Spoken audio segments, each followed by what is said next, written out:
Hi hello ನಮಸ್ಕಾರ. ನೀವು ನೋಡ್ತಾ ಇದ್ದೀರಾ ನ್ಯಾಷನಲ್ ಟಿವಿ. ನಾನು ಸ್ವಾತಿ ಸಾಲ್ಯನ್. ಈ ದಳಪತಿ ವಿಜಯ್ ಅವ್ರಿಗೆ ಈ ರಾಜಕೀಯಕ್ಕೆ ಬಂದಮೇಲಂತೂ ಸಿಕ್ಕಾಪಟ್ಟೆ ಒಂದಲ್ಲ ಒಂದು ಸಮಸ್ಯೆ ಕಾಡ್ತಾನೆ ಇದೆ. ರಾಜಕೀಯಕ್ಕೆ ಯಾವಾಗ ಎಂಟ್ರಿ ಕೊಡ್ತೀನಿ ಅಂತ ಹೇಳಿದ್ರು ಅವತ್ತಿಂದ ಕೂಡ ಅವರ ಫ್ಯಾನ್ಸ್ಗಳಿಗೆ ಬೇಜಾರಾಯಿತು. ಆಮೇಲೆ ಕೆಲವೊಂದಿಷ್ಟು ಘಟನೆಗಳು ನಡೀತು. ಸೊ ಎಲ್ಲೋ ಒಂದು ಕಡೆ ಅವ್ರನ್ನ ಸಿನಿಮಾ ಬಿಟ್ಟು ಕೊಡ್ತಿಲ್ಲ ಅನ್ನೋ ಒಂದು ಮಾತು ಹೇಳ್ತಾ ಇದೆ. ಯಾಕಂದರೆ ಅದು ರಾಜಕೀಯ ಬರೋಕ್ಕಿಂತ ಮುಂಚೆ ಒಂದು ಸಿನಿಮಾ ರಿಲೀಸ್ ಆಗಬೇಕಿತ್ತು, ಅದು ಇನ್ನೂ ಕೂಡ ರಿಲೀಸ್ ಆಗಿಲ್ಲ.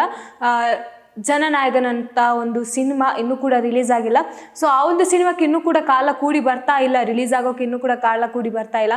ಥಿಯೇಟರ್ಗಳಲ್ಲಿ ಅವರು ಪೋಸ್ಟರ್ಗಳು ಹಾಕಿರೋದಾಗಿರ್ಬೋದು ಅಥವಾ ಟ್ರೈಲರ್ ರಿಲೀಸ್ ಆಗುವಾಗ ಅಂತೂ ಕೆಲವೊಂದಿಷ್ಟು ಪ್ರಚಾರಕ್ಕೆ ಹೋಗಿರುವಂಥವರ ಅಭಿಮಾನಿಗಳಾಗಿರ್ಬೋದು ಅಥವಾ ಅವರ ಒಂದು ಹೂವಿನ ಮಾಲೆಯನ್ನು ಹಾಕಿ ಅವರ ಒಂದು ಪ್ರಚಾರವನ್ನು ಮಾಡೋದಾಗಿರ್ಬೋದು ಅಥವಾ ಸಿನಿಮಾದ ಟೈಟಲ್ಗಳಿಗೆ ಎಷ್ಟೋ ಒಂದು ಕಡೆ ಪಾಸಿಟಿವ್ ಕಮೆಂಟ್ಸ್ಗಳಾಗಿರ್ಬೋದು, ಕೆಲವೊಂದು ಮಾತುಗಳಿಂದ ಅಥವಾ ಅದು ಯಾಕೆ ರಿಲೀಸ್ ಆಗ್ತಾ ಇಲ್ಲ, ಇನ್ನೂ ಕೂಡ ಅದು ಯಾಕೆ ಒಂದು ಸಹಿ ಸಿಕ್ಕಿಲ್ಲ, ಒಂದು ಮೇಲಾಧಿಕಾರಿಗಳಿಂದ ಆ ಸಿನಿಮಾಕ್ಕೊಂದು ಬಿಡುಗಡೆ ಮಾಡೋಕ್ಕಂತ ಸಹಿ ಯಾಕೆ ಸಿಕ್ತಿಲ್ಲ ಅನ್ನೋದು. ಯಾಕಂದರೆ ಇದು ಎಲ್ಲೋ ಒಂದು ಕಡೆ ಅವರು ರಾಜಕೀಯಕ್ಕೆ ಬಂದ ಮೇಲೆ ಈ ಥರ ಆಯ್ತಾ ಅಂದರೆ ರಾಜಕೀಯಕ್ಕೆ ಬರೋದು ಯಾರಿಗೂ ಇಷ್ಟ ಇಲ್ಲ ಅನ್ನೋದು ಈಗ ವಿಜಯ್ ಅವ್ರಿಗೆ ಗೊತ್ತು. ಫ್ಯಾನ್ಸ್ ಅಂದರೆ ಅವರ ಕ್ರೇಜ್ ಫ್ಯಾನ್ಸ್ಗಳು ಎಷ್ಟಿದ್ದಾರೆ ಅನ್ನೋದು ನಮಗೆಲ್ಲ ಆಲ್ರೆಡಿ ಗೊತ್ತಿರುತ್ತೆ.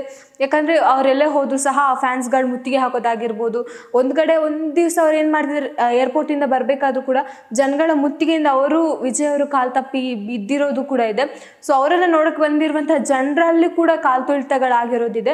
ಸೊ ಇಷ್ಟು ಕ್ರೇಜನ್ನು ಹಿಡ್ಕೊಂಡಿರುವ ವಿಜಯ್ ಅವ್ರಿಗೆ ಎಲ್ಲೋ ಒಂದು ಕಡೆ ರಾಜಕೀಯಕ್ಕೆ ಹೋಗೋದು ಬೇಡ ಅಂತ ಅವರ ಅಭಿಮಾನಿಗಳು ಹೇಳ್ತಾ ಇದ್ರು ಕೂಡ, ಆದರೂ ಎಲ್ಲೋ ಒಂದು ಕಡೆ ರಾಜಕೀಯಕ್ಕೆ ಮುಖ ಮಾಡಿದ್ದಾರೆ. ಎಷ್ಟೋ ಅಭಿಮಾನಿಗಳಿಗೆ ಬೇಜಾರು ಕೂಡ ಆಗಿದೆ ಇವರು ರಾಜಕೀಯಕ್ಕೆ ಕಾಲಿಟ್ಟಿರೋದು.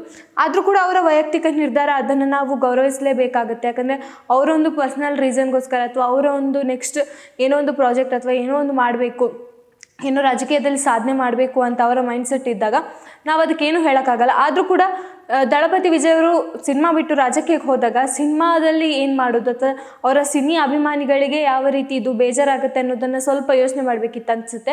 ಯಾಕಂದರೆ ಇಷ್ಟು ದಿನ ಅವರನ್ನು ಪ್ರೋತ್ಸಾಹ ಮಾಡ್ಕೊಂಡು ಬಂದಿರೋದು, ಇಷ್ಟು ದಿನ ಅವರಿಗೆ ಪ್ರೀತಿ ಕೊಟ್ಕೊಂಡು ಬಂದಿರುವಂಥ ಅಭಿಮಾನಿಗಳಿಗೆ ಇದು ಎಲ್ಲೋ ಒಂದು ಕಡೆ ಬೇಜಾರಾಗುವಂಥ ವಿಷಯನೇ.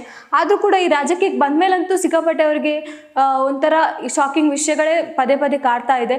ಈಗ 2015ರಲ್ಲಿ ಆಗಿರುವಂಥ 15-16ರಲ್ಲಿ ಆಗಿರುವಂತಹ ಒಂದು ತೆರಿಗೆ ಆದಾಯ ಒಂದು ವಿಷಯಕ್ಕೆ ಅವತ್ತು ಒಂದು ಕೋರ್ಟಿನ ನೋಟಿಸ್ ಬಂದಿತ್ತು.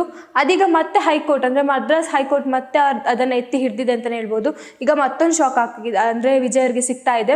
ಈ ಹಿಂದೆನೂ ಅಷ್ಟೇ ಅವ್ರು ರಾಜಕೀಯಕ್ಕೆ ಬಂದ ಮೇಲಂತೂ ಒಂದಲ್ಲ ಒಂದು ಕಾಲು ತೊಳಿತಗಳಾಗಿರ್ಬೋದು ಅಥವಾ ಜನಗಳು ಮುತ್ತಿಗೆ ಹಾಕಿದಾಗ ಅಲ್ಲಿ ನಡೆದಿರುವಂಥ ಕೆಲವೊಂದು ಘಟನೆಗಳು, ಚಾಟಿಯೇಟ್ಗಳಾಗಿರ್ಬೋದು ಪೊಲೀಸರಿಂದ, ಇದು ಸಾಕಷ್ಟು ನಡೀತಾ ಇದೆ. ಒಂದೊಂದಲ್ಲ ಒಂದು ಶಾಕಿಂಗ್ ವಿಷಯ, ಸಿನಿಮಾ ರಿಲೀಸ್ ಆಗ್ತಾ ಇಲ್ಲ ಅನ್ನೋದೊಂದು ವಿಷಯ ಆದರೆ ಸಿನಿಮಾಕ್ಕೆ ಇನ್ನೂ ಸಹಿ ಕೊಡ್ತಾ ಇಲ್ಲ, ರಿಲೀಸ್ ಆಗಬೇಕು ಅನ್ನೋದೊಂದು ಎಲ್ಲ ಒಂದು ಶಾಕಿಂಗ್ ವಿಷಯ ಸೇರಿಕೊಂಡು ವಿಜಯ್ ಅವರಿಗೆ ರಾಜಕೀಯಕ್ಕೆ ಬಂದಮೇಲೆ ಹೀಗಾಯಿತು ಅನ್ನೋದು ಕೆಲವೊಬ್ಬರ ಮಾತುಗಳು ಅಥವಾ ಕೆಲವೊಬ್ಬರ ಕಮೆಂಟ್ಗಳಾಗಿರ್ಬೋದು. ಇನ್ನು 2015-16ರಲ್ಲಿ ಒಂದು ತೆರಿಗೆ ವಂಚನೆ ಪ್ರಕರಣದಲ್ಲಿ ವಿಜಯ್ ಅವರು ಸಿಕ್ಕಾಕೊಂಡಿದ್ರು. ಈಗ ಮತ್ತೆ ಆ ಒಂದು ವಿಷಯದಲ್ಲಿ ಅವರಿಗೆ ಶಾಕಿಂಗ್ ಅಂತ ಅಂದರೆ ಮದ್ರಾಸ್ ಹೈಕೋರ್ಟ್ ಮತ್ತೆ ಶಾಕಿಂಗ್ ನ್ಯೂಸನ್ನು ಕೊಟ್ಟಿದೆ. ಈ ಪ್ರಕರಣದಲ್ಲಿ ಏನಾಗಿತ್ತು ಅಂದರೆ ವಿಜಯ್ ಅವರ ಮನೆಗೆ IT ದಾಳಿ ಆಗಿತ್ತು.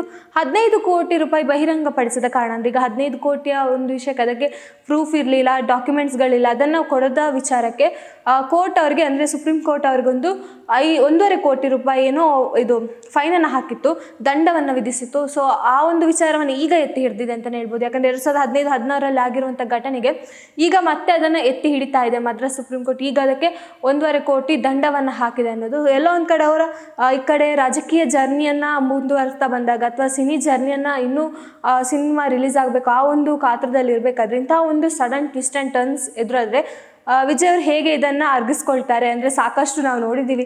ಎಲ್ಲೋ ಒಂದು ಕಡೆ ಹೋದಾಗ ಅವರ ವಿಷಯದಲ್ಲಿ ಕೆಲವೊಂದು ವಿಚಾರಗಳು ನಡೀತಾ ಇರೋದು ಅಥವಾ ಸಿನಿಮಾ ವಿಚಾರವಾಗಿ ನಡೀತಾ ಇರೋದಾಗಿರ್ಬೋದು ನಾವು ನೋಡ್ತಲೇ ಬಂದಿದ್ದೇವೆ. ಇದು ಕೂಡ ಅಷ್ಟೇ ಸಡನ್ ಶಾಕಿಂಗ್ ಅಂತಲೇ ಹೇಳ್ಬೋದು. ಇದು ಅವರು ಮಾತ್ರ ಅಲ್ಲ, ಅವರ ಅಭಿಮಾನಿಗಳಿಗೂ ಶಾಕಿಂಗ್.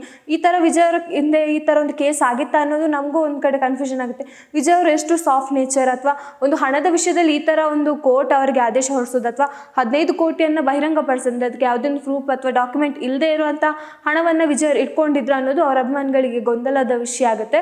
ಸೊ ಈ ವಿಚಾರವಾಗಿ ಇನ್ನೇನೆಲ್ಲ ಕೋರ್ಟ್ ತೀರ್ಪನ್ನು ತಗೊಳ್ಬಹುದು ಅನ್ನೋದನ್ನು ನಾವು ಕಾದು ನೋಡಬೇಕಷ್ಟೇ.